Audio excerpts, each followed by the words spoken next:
Mehdi Hasan went on Jubilee's 20 versus 1 style videos, and it was, in his words, wonderfully insightful in the worst way possible. He didn't add that second part, but it was. So it's supposed to be, or it seems like it was advertised to him as some sort of 20 Republicans versus Mehdi Hasan. But obviously when he showed up, it was not that. It was a mixed bag. And I guess that's sort of representative of the Republican Party and its following in the United States. It was a mixed bag of right-wing to far right-wing to confused sort of people come here to quote unquote debate. But as is often the case in these Jubilee videos, it's actually more like I'm going to come and spit my memorized facts at you. You're going to spit your memorized facts at me. Neither of us are going to concede anything. The facts actually don't matter because one side is going to be going off of their feelings. And that's more often than not the right. But I'm not going to say the left is like flawless in this either, because there has been some bad representation for our side on these shows. But let's dive into this. It was a long video, an hour and 40 minutes. Obviously, we're not going to watch it together because Jubilee has that restriction and that banning stuff down tight. There were a few standout characters, and I want to focus on them. Let's start with Connor. So you don't believe in democracy? No, I don't. Absolutely not. So because we're recording this a few days after the video has already been posted, I've already seen online that Connor got fired from his job for running his mouth the way he did on this program. And oopsie. Oh, why do my actions have consequences? The guy actually makes a point of saying, I don't give a damn about the Constitution, which is hilarious because if you go online, his supporters are all out there like, First Amendment rights, man, First Amendment rights. But hello, the First Amendment guarantees you the freedom of speech. There is no such thing as freedom of consequence, right? You can say something horrible, and if somebody decides, I don't want to pay you anymore, that is also their right. So this whole pampering thing, and this happens across the political spectrum, okay? This is not a right versus left thing when it comes to this. People want to be able to just say whatever because they feel so strongly that they're on the correct, I can't say right because that's confusing, they're on the correct side of the argument. And later on, when they have to suffer the consequences of their actions, they're always taken aback. So I'm not surprised to see that reaction online, but it's just so funny that a guy literally said, I don't care about the Constitution, and everyone's bringing up the Constitution to defend him. Semantics, I guess, whatever. The guy says he is Catholic and wants America to be run based on Catholic rules and Catholic values and morals, whatever that means, you know? But what's with the Donald Trump idol worship? That's what I want to know. The way MAGA has become so indoctrinated, I don't know if that's the right word, but I'm basically saying they have Trump on such a high pedestal, it's almost like worship. And it's crazy because a lot of them are religious, and Christianity says don't be worshiping anybody but God. So this whole thing about I'm a Catholic and I'm proud to be a Catholic and let's run everything based on Catholicism while also participating in this idol worship of Donald Trump is hypocrisy. But the whole thing is littered with hypocrisy. So I don't know. It's just an interesting observation, I guess. He also makes a huge mistake at around the 26-minute mark, if you're interested in seeing it yourself, where he just like gleefully says, yeah, I'm a fascist. Big mistake, bro. Big mistake. Big. Huge. You are not in your chat rooms. You are not on your online message boards. This is the real world. People are going to be seeing it. And he has this moment where he's hesitating about whether or not he wants to use his real name or his online. I mean, I don't think he stood a chance, right? Whether he used his online name or his real name, because as soon as you say stuff like that, the internet is ruthless and they will go digging to find everything they can about you. And of course, we live in this age where privacy is just non-existent. Someone can have a picture of you and that's it. That's all they need. They can just go and look you up. But of course, a lot more than that was available. People had their, a lot of these guys have social media followings of their own. The one that Jubilee's inviting on, of course, that content farming. But damn. Then he got himself fired. Wow. So I guess now is the time for him to go ahead and start this autocracy he's been talking about. A new world, a better world, a German world. So when you look at somebody like Mehdi Hasan just sitting across from the man and you say, I'm a fascist, where exactly do people even expect that conversation to go? There's nothing to debate. Mehdi is here arguing things that have to do with the Constitution, things that have to do with the law, things that have to do with due process. And these people are coming up there, I think people like Connor and the ones who are clapping for him, I'm assuming, are coming up there and saying, I don't give a damn about any of this stuff. I'm a fascist. I want autocracy. I want to end all sort of democracy after this. I want to elect somebody to be the autocrat, and then I want no more elections after that, and this guy's going to get it right, and I'm not going to be punished because, wink, wink. What he's saying is, I'm going to elect a white supremacist that basically guarantees my survival, and ergo, I'm not going to face any of the super harsh punishments that might be doled out in that reality. And that's what Mehdi's seeing, and his face is just, it's dawning on him that he's not prepared. He's not prepared for this conversation. And honestly, how can you be prepared for a conversation like this? Because these people are not rational. You cannot have a rational debate with irrational people. What you can do is just observe them, which I think Mehdi was trying to do towards the second half of the video, because he even said, I'm not even interested in my prompt anymore. I just want to hear more about what you're saying. I think that, I've watched Mehdi Hasan do a lot of interviews, a lot of excellent interviews, and he is something that someone that people would describe as a debate lord, right? Somebody who's just there. He's a hawk. He can just go at you at a debate.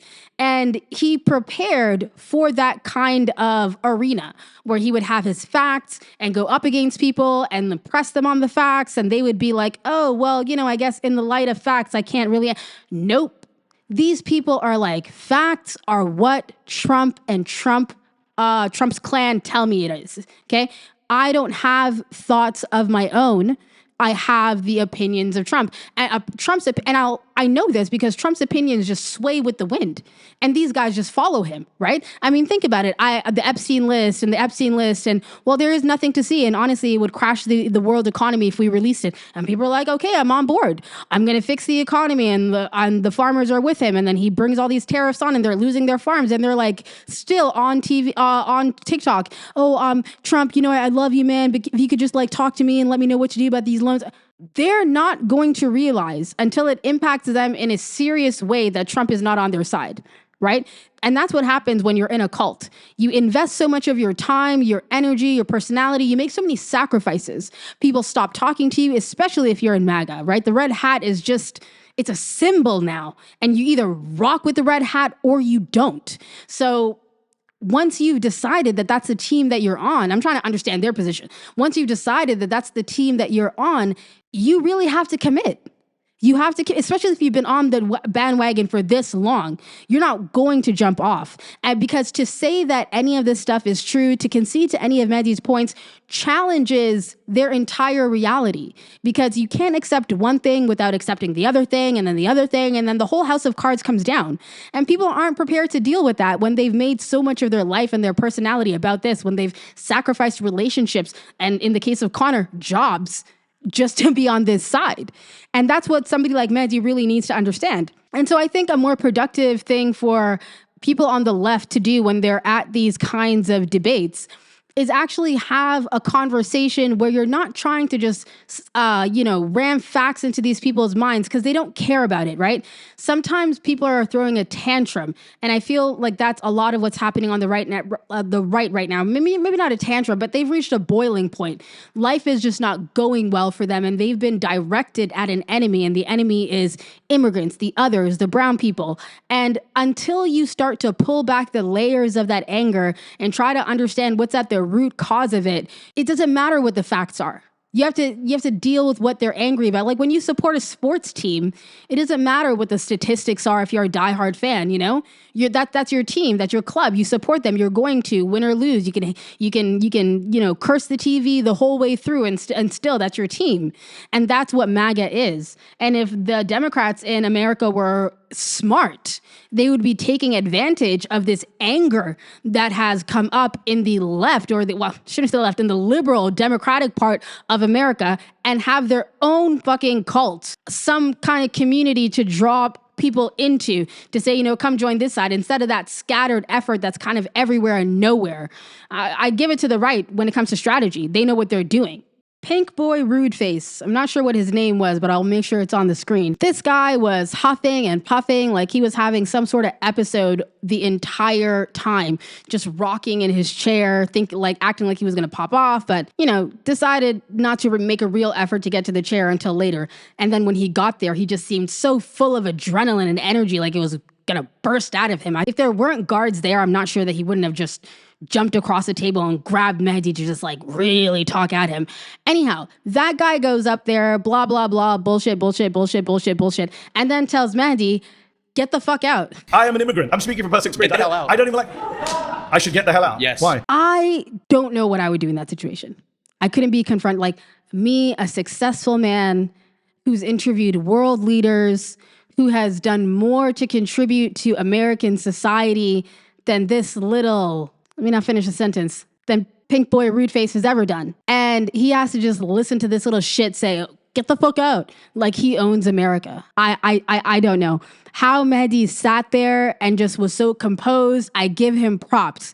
He kept it together. He put the light on him. He was like, oh, I was just told to get out and start. But I felt it affecting him, man. That's not what he signed up for. And Jubilee ain't fucking shit for doing that to him, okay? They knew exactly what they were doing. They were kind of setting him up, pretending that they were going to bring in some Republicans in to debate Mehdi, but they brought in all of these crazy, crazy far-right people who have the nerve to say to somebody who's come to debate you, get the fuck out of my country, man. And Mehdi's American. It's not about the legal process. And things like this always highlight that. Things like this always highlight that. It's not about the legal process. Oh, just come in the right way, man. Just do the right paperwork. Just make sure that you have all of the papers in order. And then, of course, surely we'll just let you in. That's the right way to do it. Nope. Because Mehdi did that. And that does not preclude you from still getting told to get the fuck out when you disagree with a white man, apparently, according to Pink Boy Rude Face. And nobody drives this point home about you're not really American unless you're white better than Eugene. Although he doesn't say the words, he kind of says it. And I'm going to play the clip for you. Let me just bring it to 1.25 speed. Well, I'd like to start to say I really don't find the Constitution that important. I find it to be like a 300-year-old document. And it was created to defy the country that subjugated your ancestors in India. And then your parents probably moved from India to Britain. And then you move here to tell us that we should listen to a piece of paper that you were never even connected to begin with. So I want to say, if I don't care about it, why do you care about it so much? And there it is. Saying it, but not saying it. What Eugene is expressing there is Mehdi's Indian, right? Britain went over and colonized and enslaved India and Indians, stole a whole bunch of wealth from them. If you don't know, at the time that they got there, India had 25% of the entire world's GDP. And just look at what's their situation like right now. And Eugene is saying, man, the British came over there, took over your homeland, and Americans fought to get rid of to get out of the British rule, to get out from under the yoke of the British. And we're here, and this is our founding document. And yeah, you're American, I guess, because you went through the process.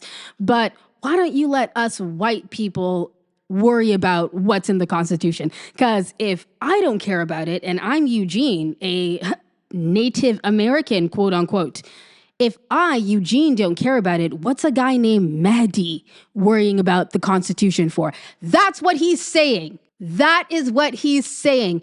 And that is what is blowing my mind when I look around that circle and I see all of these visible minorities nodding, clapping for these people. Are you not listening to? And no, of course not. They're all listening for buzzwords, gotchas, the trigger words and all of that kind of stuff. I don't know if anyone's taking in the content of this, because there's an Iranian guy there who looks like, if I had to draw a caricature of what the right wing thought evil, undocumented immigrants look like, it would be able to pass as this Iranian guy's mugshot. It is diabolical with the, like this. He wasn't twisting it because it was glued to his face, but it looked like, you know what I mean?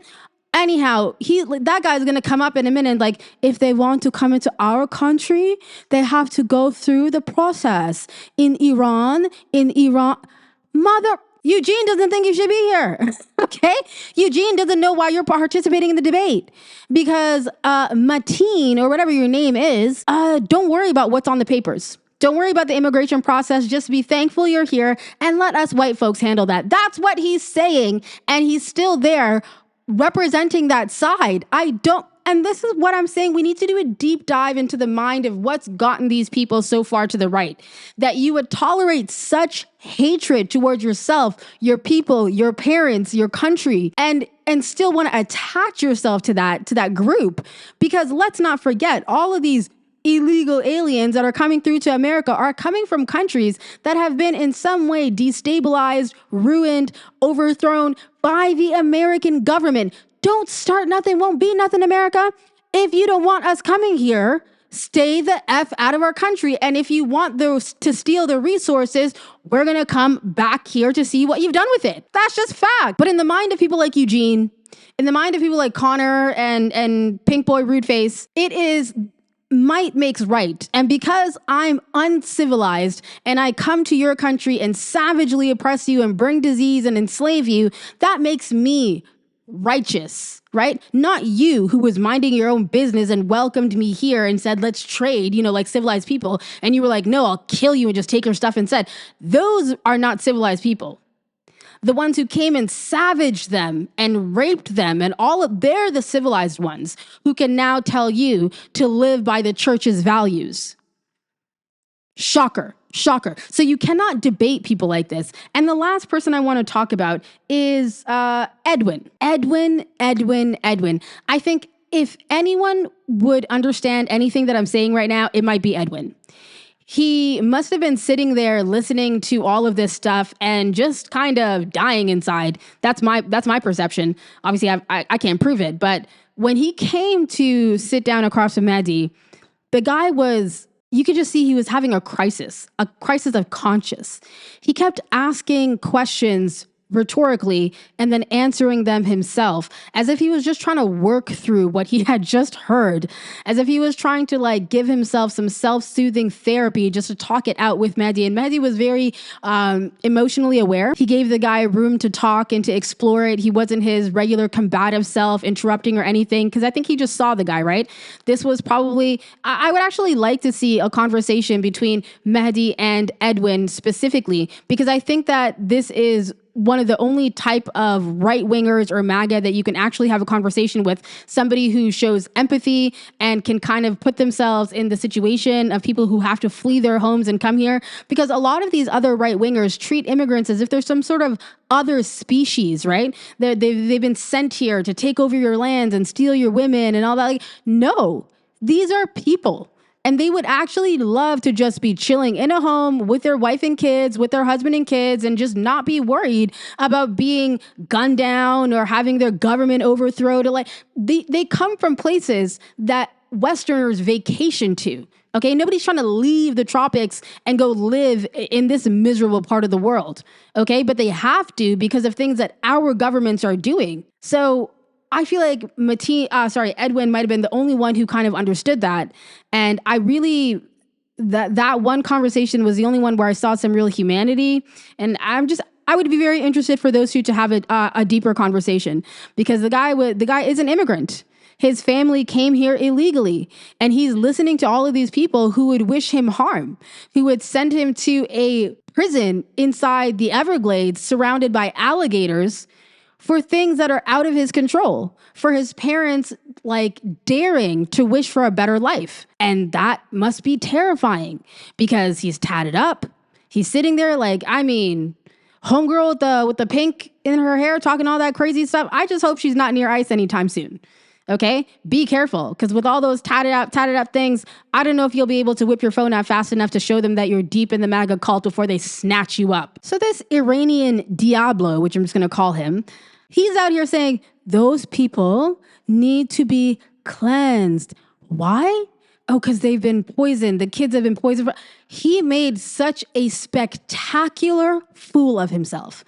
And honestly, this reminded me a little bit of an interview I saw Jon Stewart have with an Iranian guest, and I'm forgetting the name, but I'll put it on the screen, that kind of left me feeling uneasy because the guy who is Iranian himself hates the regime for very valid reasons. I'll never judge anybody for who escaped that regime and doesn't love them.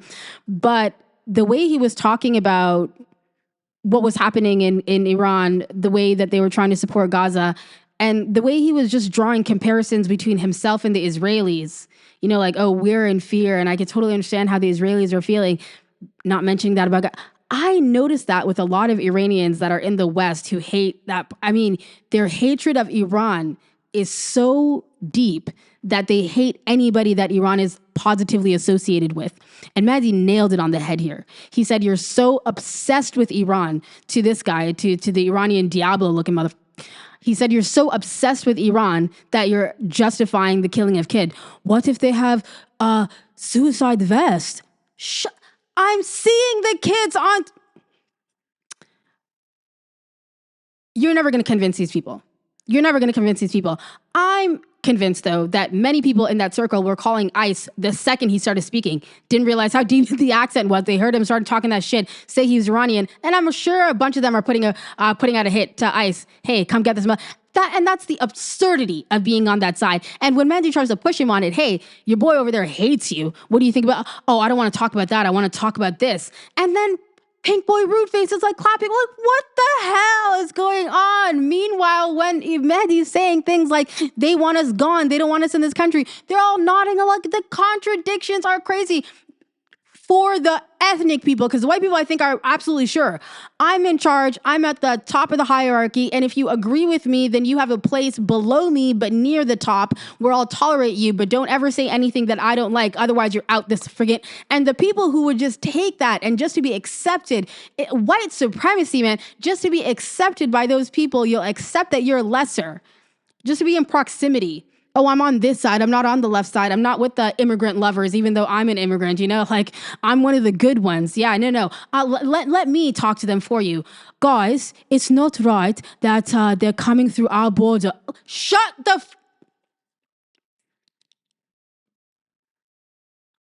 What? So Mehdi was shocked. I don't think that he was.